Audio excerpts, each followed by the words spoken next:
All right, I'm going to open a document that is on Blackboard. Okay, let's try a couple of problems. So if we go to the table, if we go to this document, first table, I'm going to actually open it up in, you can open it up in the Word document that's there. I'm going to open it up in a notebook so I can write on it. Let me move this back. So the first one that comes up is going to be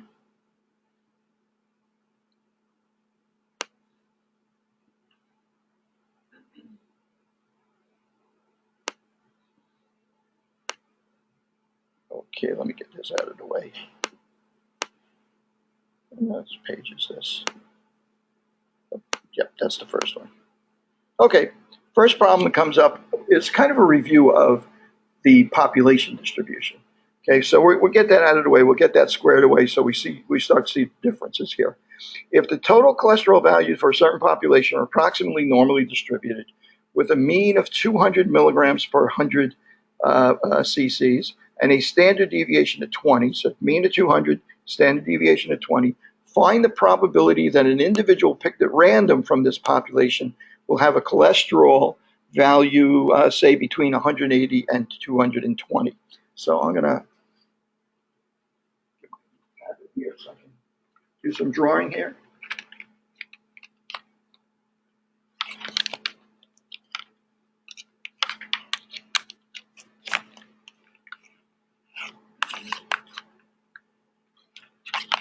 Oh, I'll use my virus kit here.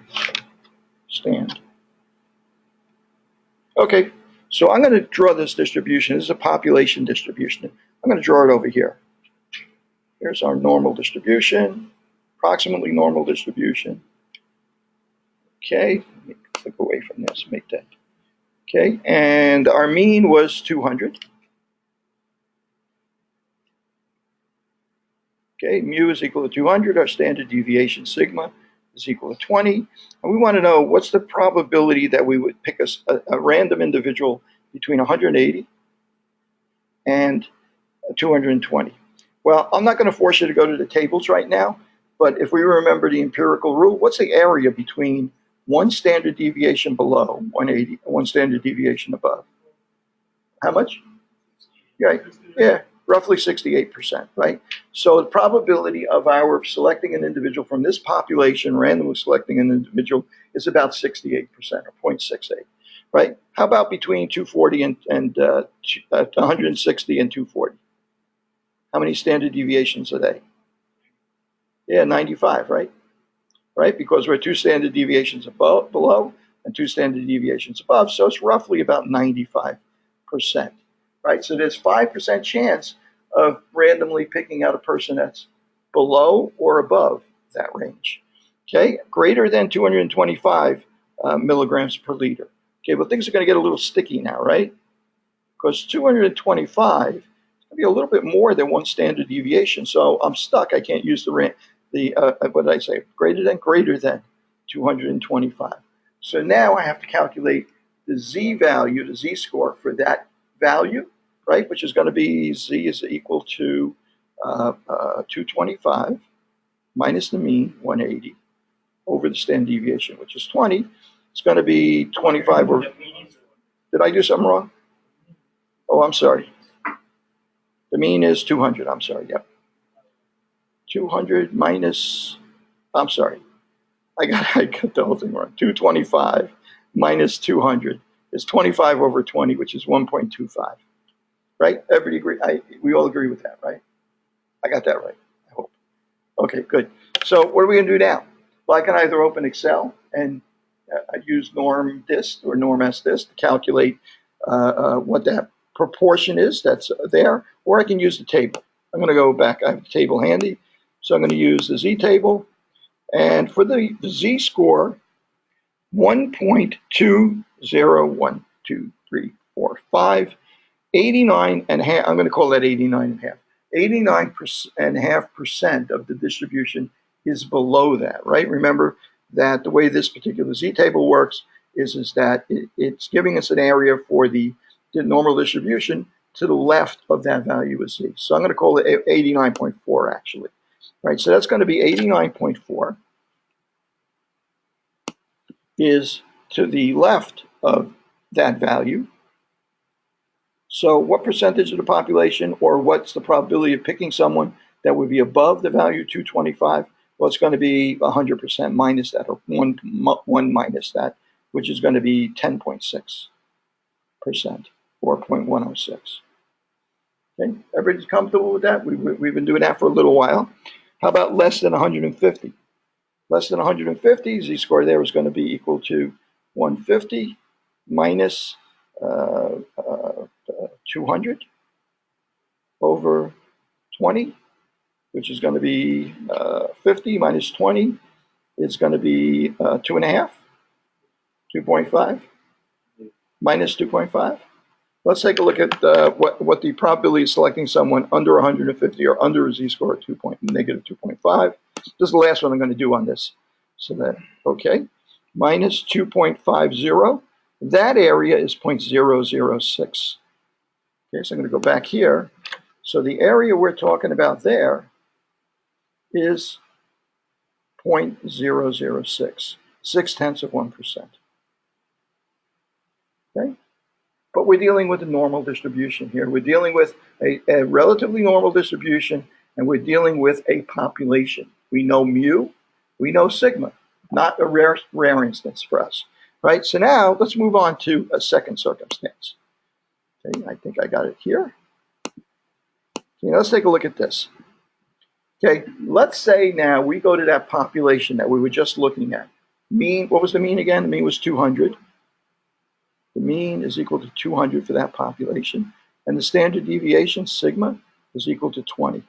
Okay, let's say for a moment we don't know what the mean of this population is. Let's say we take a sample of size 25 from that population. Okay, what's the probability that the mean of that sample is larger? To actually tell you the truth, for this problem, I'm going to say we do know the mean is 200. Okay. We know the mean is 200. We know the standard deviation is 20 for that entire population.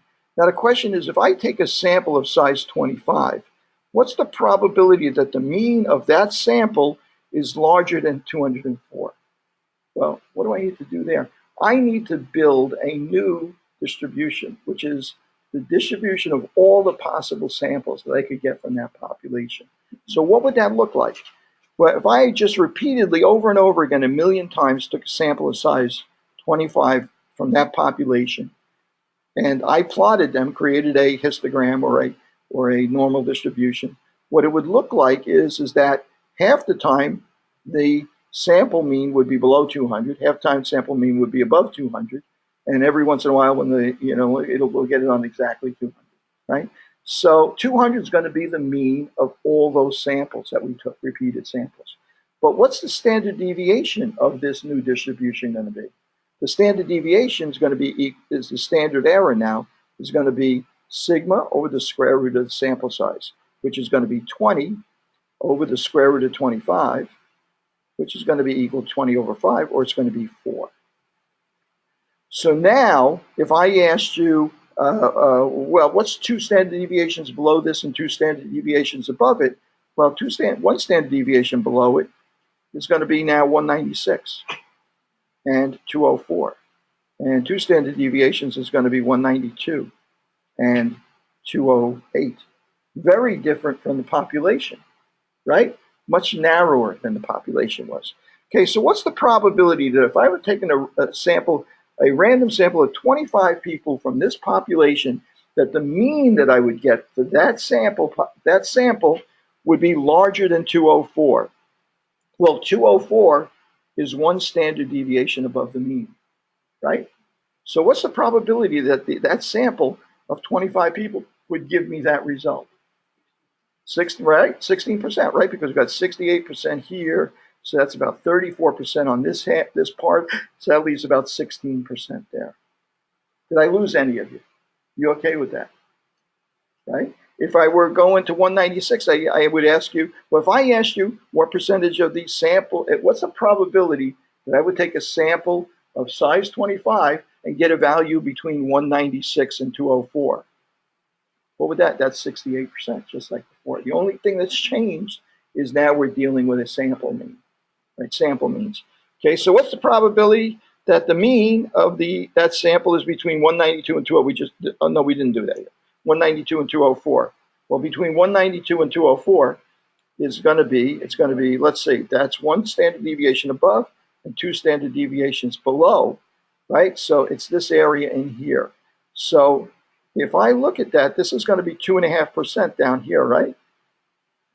Right, because 95%, two standard deviations on the other side, leaves 2.5% here, and we have 16% up here. So we want to account in here for everything except the 16% above the 204 and the 2.5% below the 192.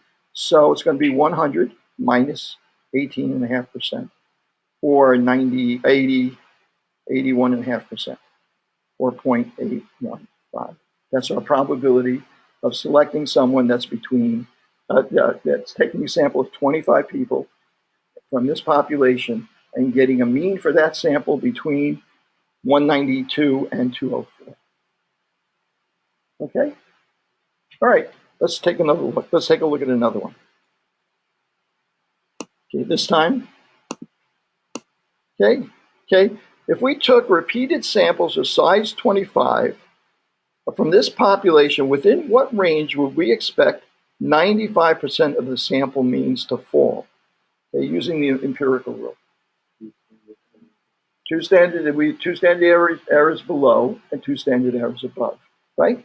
Well, what about if I use the table instead? Let me see what that means. What would that mean to us? Let me just do this here. Oops. And am I using the right end here?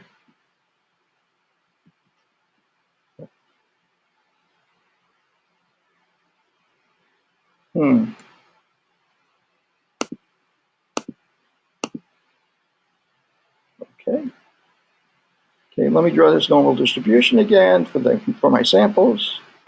So this is 200, and the standard error is equal to 4.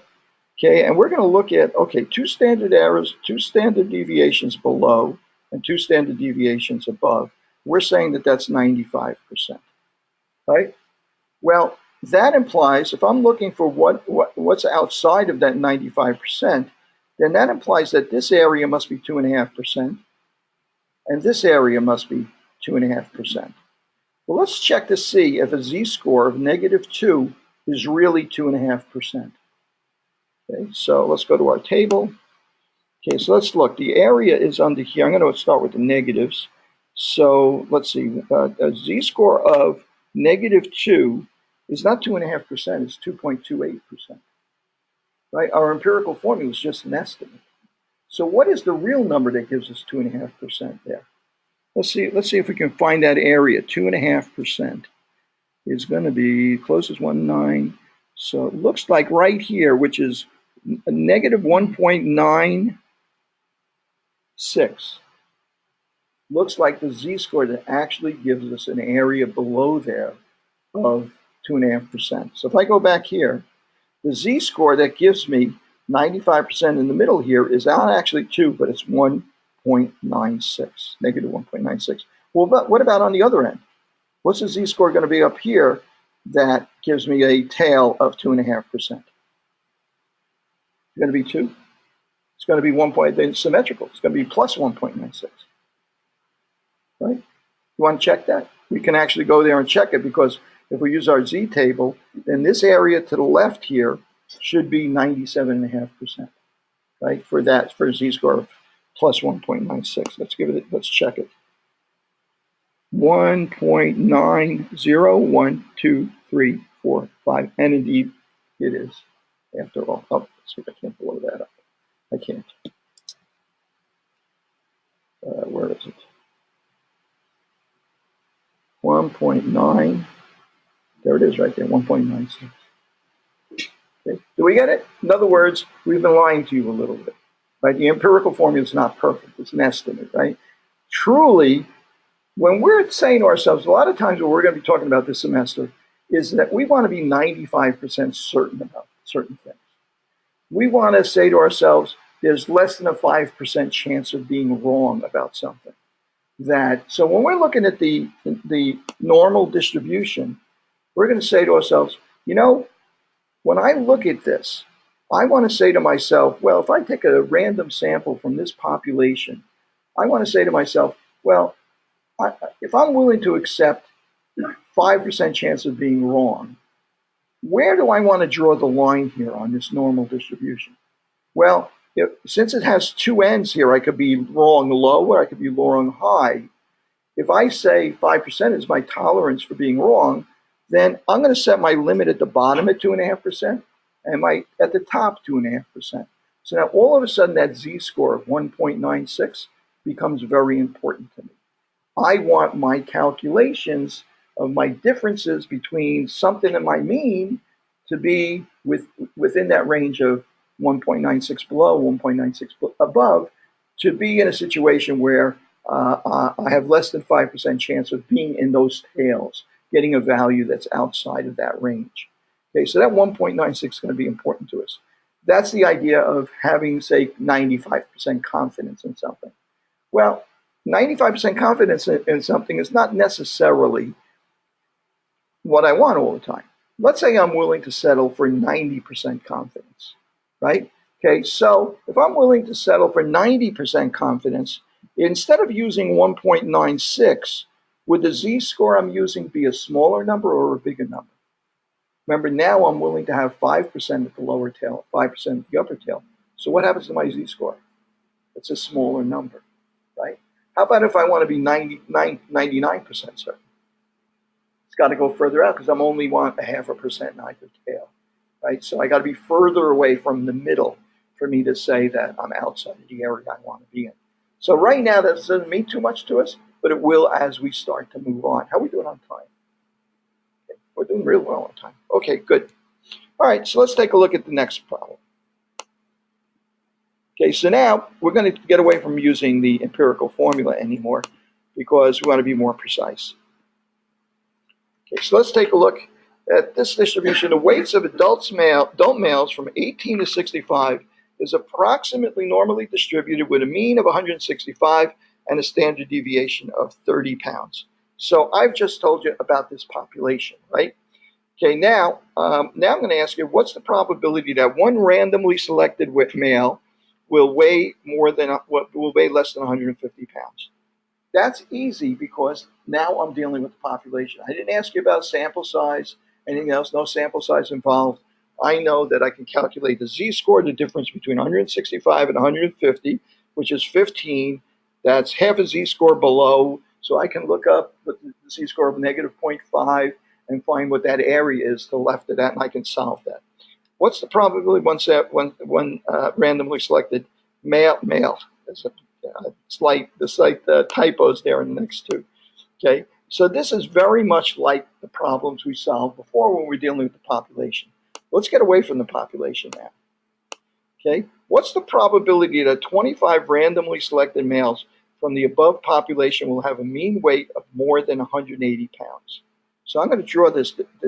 Now we're talking about a sample of size 25, right? So now I need to work with standard error instead of standard deviation. So if I go back to the previous slide here, okay, the standard, let's see, where is it? 165 and 70. Okay, so I'm going to go back here. So if I draw this distribution of possible sample results, sample means, right? Now it's going to look this way. The mean is going to approximate the mean of the population. What was that? 165? 165. Okay, and the standard deviation of the population was 30, but now our sample size is equal to 25. So our standard error, or our standard deviation for this distribution, is going to be 30 over the square root of 25, which is going to be equal to 6. Our standard error is going to be equal to 6. So what's the probability that if we took a random sample, size 25, from this population, that we would get a mean weight for this group of over 180 pounds? Okay, you guys solve that now. Okay, you guys tell me what this probability is here. Okay, use the z-table instead of, even if you can use empirical formula. Use the z-table for that. So I'll give you guys a minute to work on it. You guys at home too. I see you guys at home are giving me some feedback also. Thank you.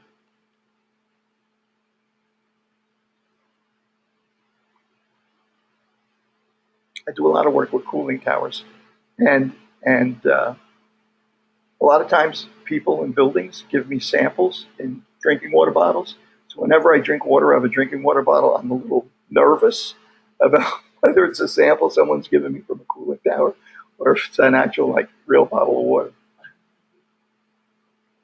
It tastes like real actual water, so I'm pretty sure it's not. Just for the record, you know, unless you aspirate it, you won't get Legionnaire's disease from drinking the water. Unless you wind up somehow aspirating. Yeah. You guys ever see a movie Slumdog Millionaire? There's a scene in there that's very disturbing. They're having a casual. There's a lot of scenes in there that are very disturbing. This one in particular, they're having like the protagonist, the kid that's like doing so well on the game show, is having a conversation with some of his mates, some of his friends, and they're working like in a hotel or something like that. And as they're working, they're busy doing some work. And what they're doing is, and kind of like just going on in the background, you're really listening to the conversation. What they're doing is they're refilling like water bottles from the tap, and they're using crazy glue to seal the thing, so it makes it look like it's a sealed bottle.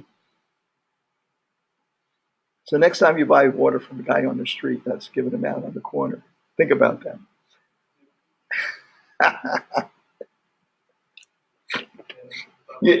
I used to treat fountains at they changed the fountains at the Metropolitan Museum of Art. Used to have like a very long line of fountains on the north side and the south side. They've changed them into these circular fountains and stuff like that. And there was always a hot dog vendor that was out there all day long. Now they put the hot dogs in the water and they boil the water, right? What happens to water when you're boiling it all day long? It evaporates, right? So he's got 5 gallons of water in there. It's boiling all day long. It ain't going to last long. So there is nowhere else to get water around there. So where do you think he might be getting the water for that?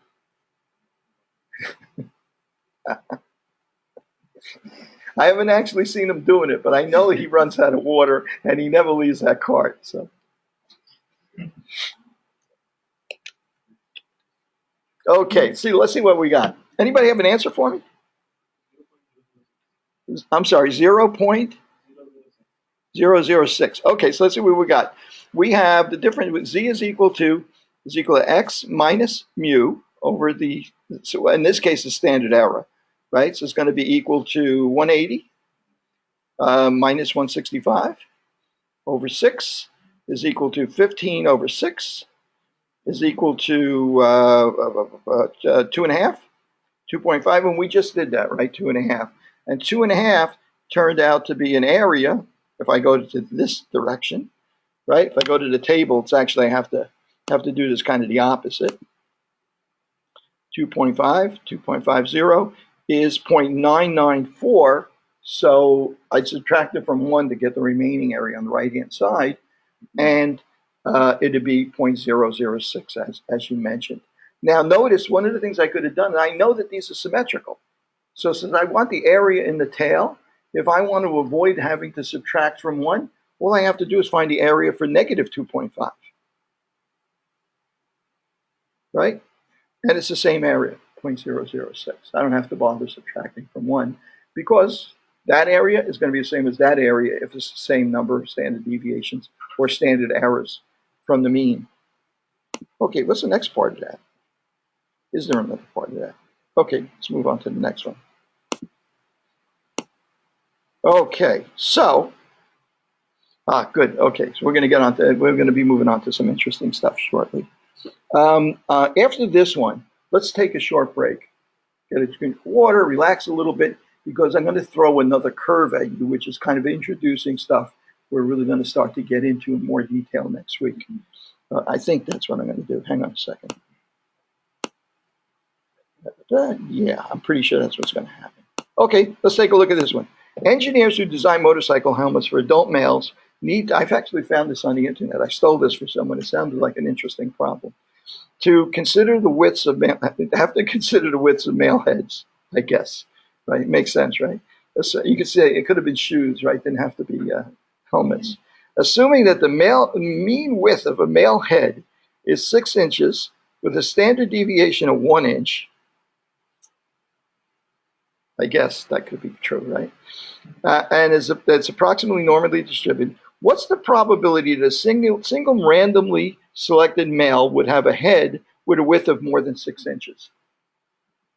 50%. We don't have to think about that. It's more than mean, right? What's the probability a single randomly selected male would have a head with a width of more than 6.2 inches? I'll let you use the empirical formula this one time. Well, 0.2 inches, right? Standard deviation. Oh, no, you can't, can you? Okay, I was thinking of 0.1. Okay, we can't do that, right? So it's going to have to be. Let's see. Draw a distribution.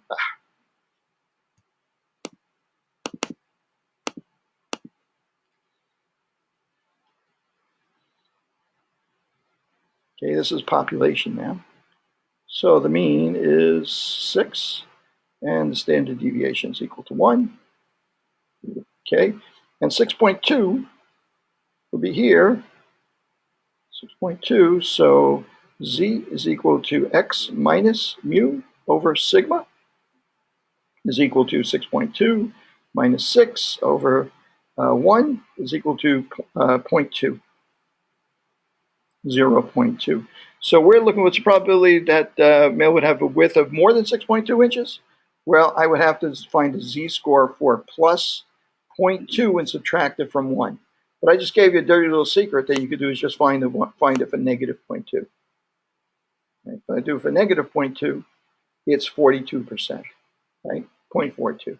See, if I had done it for plus 0.2, it would have been 58%. Subtracted from 1, you would have got to 42 anyway. Okay?